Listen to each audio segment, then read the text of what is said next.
Radhe Radhe friends, कैसे हैं आप सब। होली का त्यौहार आगे आने वाला है, इसलिए आज मैं होली में बनाने के लिए होली में जो शक्करपारे और नमक पारे जो बनते हैं, आज मैं वही बनाने जा रही हूँ। मैंने ये 3 कप मैदा ले ली है और इसमें मैंने मोहन डाला है। आप मोहन देशी घी का भी डाल सकते हैं और आप जो ऑयल खाते हो आप उसका डाल सकते हैं। बस कड़ुए तेल का, सरसों के तेल का इसमें मोहन नहीं पड़ता है। आप रिफ़ाइंड डालना चाहें आप रिफ़ाइंड डाल सकते हैं, लेकिन मैं इसमें डालडे का मोहन डालती हूँ। जो खजूर वाला डालडा आता है, मैं इसमें उसका मोहन डालती हूँ। उससे ये बहुत ही क्रिस्पी बनते हैं, तो मुझे वही अच्छा लगता है डालने में। इसलिए मैं होली में 1 पैकेट खजूर वाला डालडा ज़रूर मंगा लेती हूँ।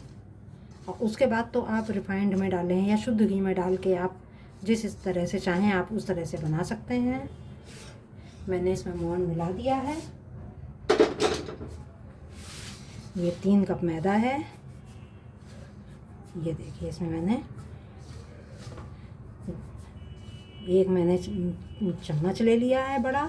उस चम्मच से मैंने इसमें 5 चम्मच मैंने उस डालडे को एक कढ़ाई में पहले हल्का गर्म कर लिया था, मतलब पिघला लिया था, गर्म नहीं किया था, उसको पिघला लिया था। और फिर मैंने इसमें 5 चम्मच वो डाल दिया है। चम्मच जो ज़्यादातर दाल वगैरह बनाने में जो चमचा यूज़ होता है, मैंने उस चमचे का यूज़ किया है। मोहन आपको किसी भी चीज़ का डालें, मगर मोहन इस तरह से होना चाहिए। ये देखिए लड्डू बन रहे हैं, इस तरह का मोहन होना चाहिए। तो इस तरह से मैंने इसमें मोहन लगा दिया है। होली में तो बहुत सारा सामान बनता है, नमकीन मीठा कई तरह के बनते हैं सामान। मैंने ये 3 कप मैदा में मोहन डाल के मैं इसको आधा आधा कर दे रही हूँ, क्योंकि मुझे शक्कर पारे बनाने हैं और थोड़े से मुझे नमक पारे बनाने हैं। इसलिए पहले मैं इसमें शक्कर पारे के लिए मैं उसमें और कुछ पड़ना नहीं है, इसलिए मैं उसी के लिए मैं पहले मैदा लगा लूँगी। और मोहन लगाने के लिए जो आटे वाली जो थाली होती है, जिस परात से आटा मारा जाता है, उसमें आप अगर करेंगे तो वो ज़्यादा अच्छे से फैल के बन सकता है, उसमें मोहन भी लग सकता है। ये पानी मैंने हल्का सा गुनगुना करके लिया है। बिल्कुल हल्का गुनगुना होना चाहिए, गर्म नहीं होना चाहिए। और इसका बिल्कुल टाइट डो लगा लीजिए। सॉफ्ट नहीं होना चाहिए बहुत, और बहुत ज़्यादा टाइट भी नहीं होना चाहिए। लेकिन ज़्यादा सॉफ्ट होगा तो जो भी आप नमक पारे, शक्कर पारे आप जो भी बनाएंगे वो उतने क्रिस्पी नहीं बनते हैं। इसलिए मैं इसका सॉफ्ट डो लगाऊंगी। थोड़ा सा टाइट रहेगा तो इसको 10 मिनट के लिए मैं रेस्ट करने के लिए रखूंगी, तो उतनी देर में ये सॉफ्ट हो जाता है। और बहुत ज़्यादा इसको आप चिकना नहीं कर सकते हैं, तो आप ना करिए इसको। ये देखिए, इसको मैं अभी ये थोड़ा सा अभी टाइट है, बस ये जो किनारे हैं इसके मैं इसको सब समेट के मैं एक डो बना के तैयार कर दूँगी। और इस तरह के डो को ये बनाने के बाद आपको रेस्ट करने के लिए रखना है। अगर आप ज़्यादा भी बनाना चाहते हैं तो भी आप इनको बनाकर, या तो जिस डब्बे में रोटी रखी जाती हैं जिसको कटोरदान कहते हैं, या तो आप उसमें बंद करके रखिए। लेकिन उससे सबसे अच्छे हैं जो कुकर होते हैं, आप कुकर में बंद करके रख दीजिए। ये देखिए मेरा आटा ये तैयार हो गया है। मैदा बिल्कुल, ये शक्कर पारे के लिए मैदा है, इसलिए इसमें मैंने कुछ भी नहीं मिलाया है। अब इसको मैं कुकर में बंद करके रख दूँगी। 10 मिनट के लिए मुझे इसको रखना है। ये देखिए ये बन गई है। अब मैंने जो इसमें और जो मैदा हटा के रखी थी, वो मैदा भी इसमें मैंने डाल लिया है। मोहन मुझे दोनों में बराबर लगाना था, इसलिए मैंने उसमें बराबर से लगा लिया। मैंने इसमें आधा चम्मच नमक डाल दिया है, क्योंकि मुझे इसके नमक सारे बनाने हैं। और आधा चम्मच मैं इसमें अजवाइन डाल दूँगी। आप चाहें तो चिली फ्लेक्स और काली मिर्च और भी बहुत सारी चीज़ें आप डाल सकते हैं इसमें। आप काली मिर्च डालना चाहें, लाल मिर्च डालना चाहें या और कोई मसाला आप इसमें ऐड करना चाहें। मैं इसमें कोई मसाला ऐड नहीं करती हूँ। अब मैं इसका भी डो बना के तैयार कर लूँगी। जब तक मैं इसका डो बनाऊँगी तब तक जो मैंने शक्करपारे के लिए डो बनाया था वो मेरा रेस्ट करके तैयार हो जाएगा। इसका भी डो मुझे बहुत सॉफ्ट नहीं लगाना है, इसका भी डो सख्त होगा तभी ये भी क्रिस्पी बनते हैं। आप इसके चाहें तो आप मोटे मोटे भी बना सकते हैं और चाहें तो आप पतले पतले बना सकते हैं। पतले पतले जो होते हैं वो नमक पारे होते हैं या आप नमकीन खुरमे कह सकते हैं, लेकिन जो थोड़े मोटे होते हैं उनको तो आप नमकीन खुरमे ही कहेंगे। जो पतले पतले हैं उनको तो आप नमक पारे कह सकते हैं। जहाँ समोसे वगैरह मिलते हैं वहाँ पर पतले पतले बिल्कुल क्रिस्पी मिलते हैं। ये देखिए, ये भी मेरी मैदा तैयार हो रही है। इसको भी मैं तैयार करके, इसका डो भी मैं तैयार करके ये कुकर में करके रख दूँगी। तो कुकर में ढक्कन बंद होने के बाद बिल्कुल भी हवा नहीं जाती है, इसलिए ये अच्छे से रेस्ट कर लेते हैं।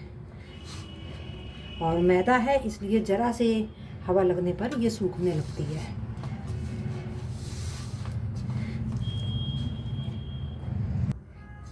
ये देखिए, मेरा ये नमकीन वाला भी मैदा तैयार हो गया है। अब मैं इसको भी एक कुकर में बंद करके रख दूँगी और जो मीठे शक्करपारे का है वो वाली मैदा सॉफ्ट हो गई होगी, मैं उसको अब निकाल लूँगी बाहर। शक्करपारे वाली मैदा मेरी बिल्कुल तैयार हो गई है। अब मैं इसमें को आप इसको हुरसे पर भी बेल सकते हैं, जो चकला बेलन होता है उस पर भी आप इसको बेल सकते हैं। मैं उस पर नहीं बेलूँगी, मैं इसको इसी टॉप पर बेलूँगी।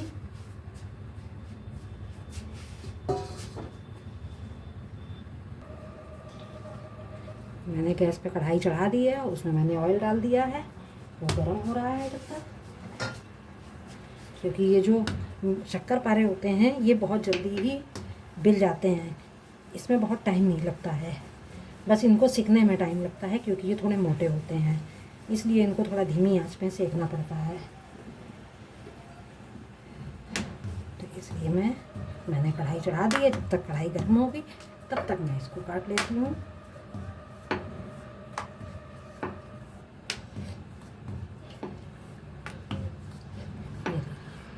ये मैंने बेल के तैयार कर लिया है। अब मैं इसको कट कर लूँगी। आप जिस तरह से, ये देखिए थोड़ा सा मोटा है, बहुत पतला नहीं होना चाहिए। आप इसको जिस डिज़ाइन में चाहें आप कट कर सकते हैं। मैं थोड़े छोटे छोटे बनाती हूँ, इसलिए मैं इनको थोड़ा, और ये शक्करपारे जो होते हैं ये मीठे होते हैं, इसलिए ये थोड़े मोटे ही बनाने पड़ते हैं, तभी ये खाने में भी टेस्टी लगते हैं। ये हो गया है इनको। अब मैं इनको कट कर दूंगी।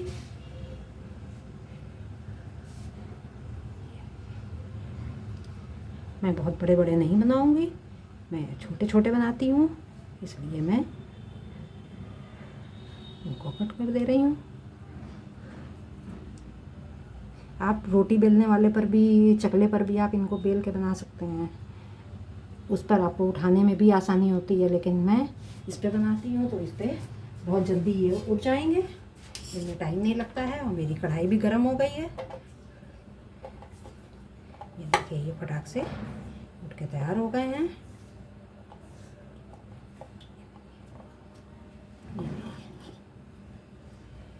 कढ़ाई मेरी गर्म हो चुकी है।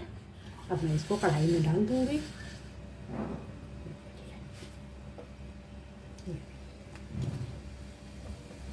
इसको बहुत तेज़ आंच में नहीं सेकना होता है। एक बार कढ़ाई गर्म हो जाए, बहुत तेज़ गर्म नहीं होनी चाहिए, मीडियम फ्लेम पर गर्म होनी चाहिए। और अब मैं इनको डाल के थोड़ी सी धीमी आंच पर मैं इनको सेकूँगी। इनको अभी चलाना नहीं है, ये अपने आप से सही हो जाएंगे। तक ये सीखेंगे तब तक मैंने जो नमकीन आटा लगा रखा है मैं वो निकाल लूँगी।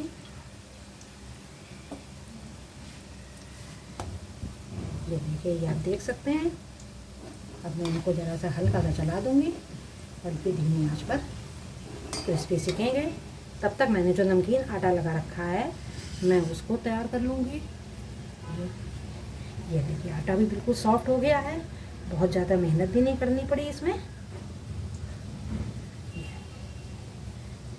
अब मैं इसकी इस तरह से मैं लोई काट के बना लूँगी।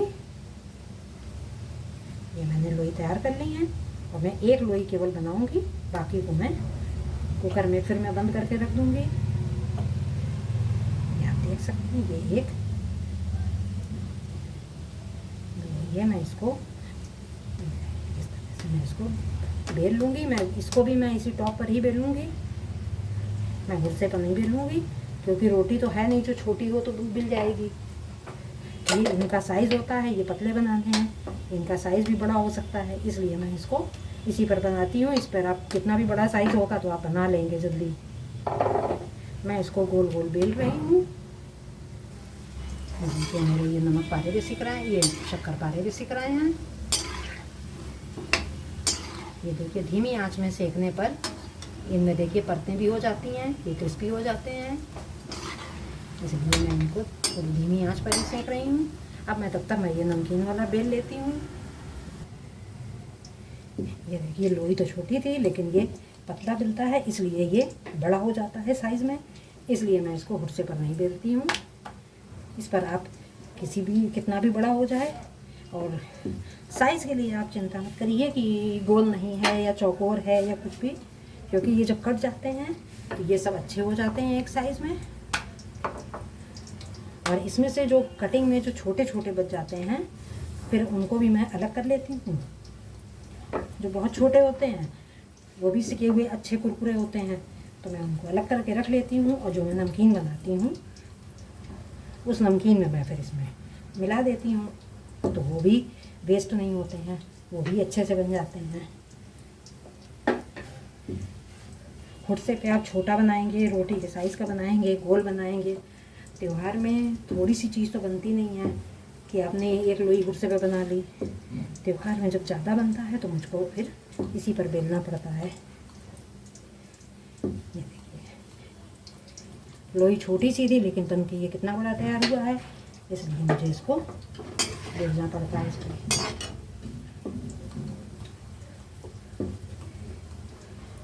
इसको भी आप अपने साइज़ के हिसाब से काट सकते हैं, जैसा आप साइज़ चाहें।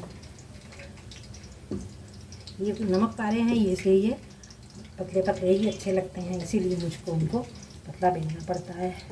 इसमें आप देख सकते हैं नीचे से आपको टॉप भी दिखाई पड़ रहा होगा, इसको बिल्कुल पतला सा बेलना पड़ता है। जब तक ये सीख रहे हैं तब तक मैं इसकी भी कटिंग कर लेती हूँ। कटिंग आप जितना पतला, मोटा, लंबा जिस तरह से आप चाहें कट कर सकते हैं। मैं बहुत बड़े बड़े नहीं कट करूँगी, मैं थोड़े छोटे छोटे कट कर रही हूँ।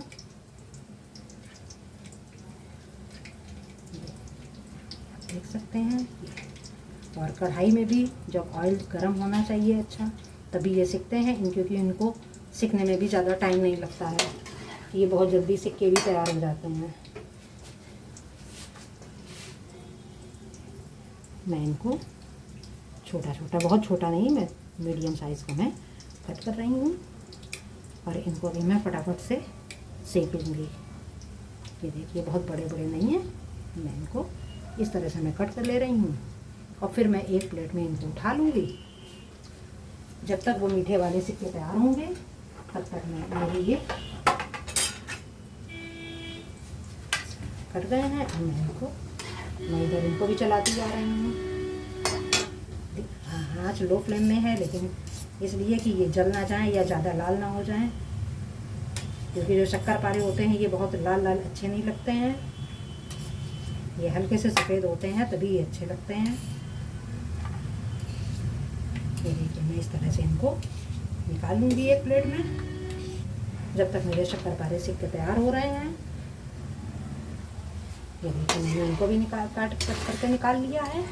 और मेरे ये शक्करपारे भी सिकने वाले हैं। जब तक ये शक्करपारे सिकेंगे मैं दूसरी तरफ कढ़ाई में इसके लिए चाशनी तैयार कर लूँगी।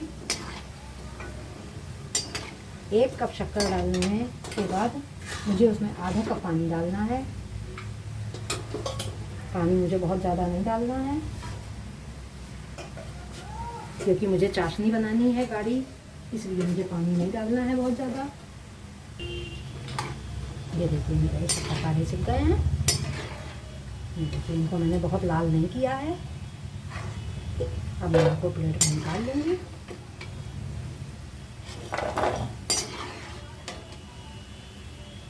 और एक मैंने चाशनी चढ़ा दी है शक्कर डाल के।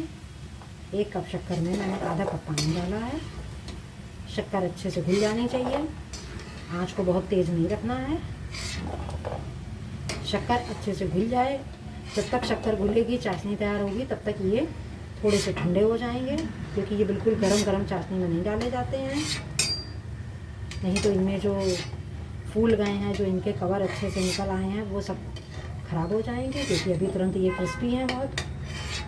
और इसमें अगर कुछ भी लग जाएगा तो फिर ये ख़राब हो जाएंगे। ये देखिए मेरे शक्करपारे सिक्के तैयार हो गए हैं। अब मैं इसी कढ़ाई में, कढ़ाई गरम है, अब मैं इसमें ये देखिए मैं ये नमक पारे डाल दे रही हूँ। ये थोड़े थोड़े से डालने हैं और ये तेज़ आंच में बनते हैं। इनको भी मुझे अभी नहीं चलाना है।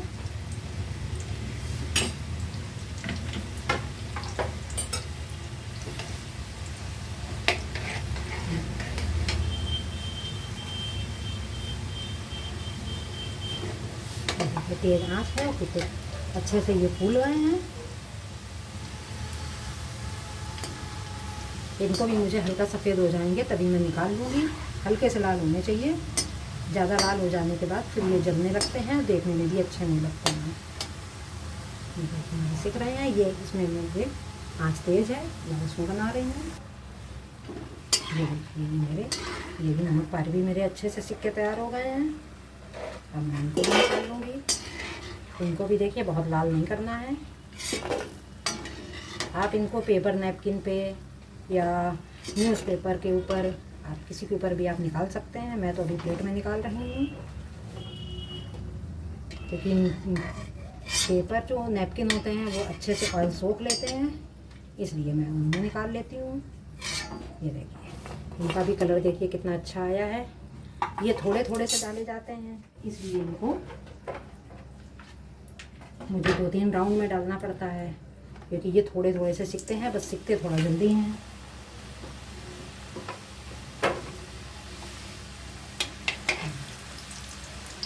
जो चिपक जाते हैं ये कढ़ाई में डालने के बाद, थोड़ी देर में चलाने के बाद ये अपने आप निकल आते हैं।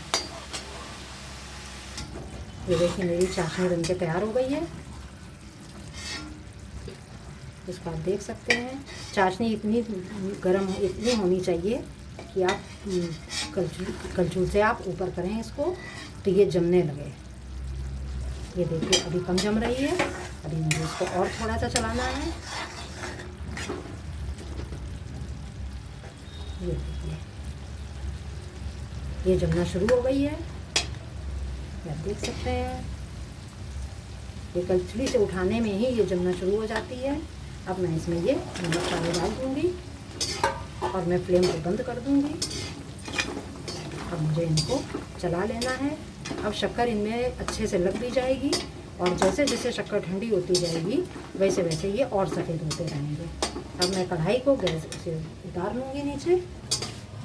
देखिए मैंने कढ़ाई उतार लिया है। ये चाशनी इसमें अच्छे से चढ़ रही है।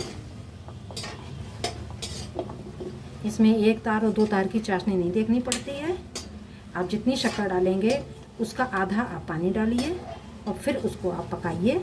जब शक्कर पूरी घुल जाएगी और उसके बाद ये कलछुल से है उठाकर ऐसे करने में जमना शुरू हो जाए, बस इतनी गाढ़ी चाशनी होनी चाहिए। ये देखिए ठंडी होने लगी है, इसमें शक्कर अच्छे से चिपक गई है। ये धीरे धीरे जब तक ये ठंडी, बिल्कुल ठंडी हो जाएगी तो ये सफ़ेद सफ़ेद देखने में बहुत ही अच्छे लगते हैं। ये देखिए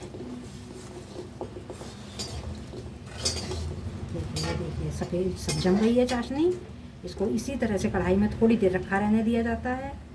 बस ये देख लिया जाता है कि ये जो इसमें से चिपक जाएंगे चाशनी में वो फिर नहीं छूटते हैं, इसलिए इनको थोड़ा सा देखना पड़ता है। चलाते रहेंगे तो इसमें से शक्कर जितनी एक्स्ट्रा होगी वो भी निकल जाएगी और चिपकेंगे भी नहीं। ये देखिए इस तरह से मेरे ये शक्कर पारे भी बन गए हैं।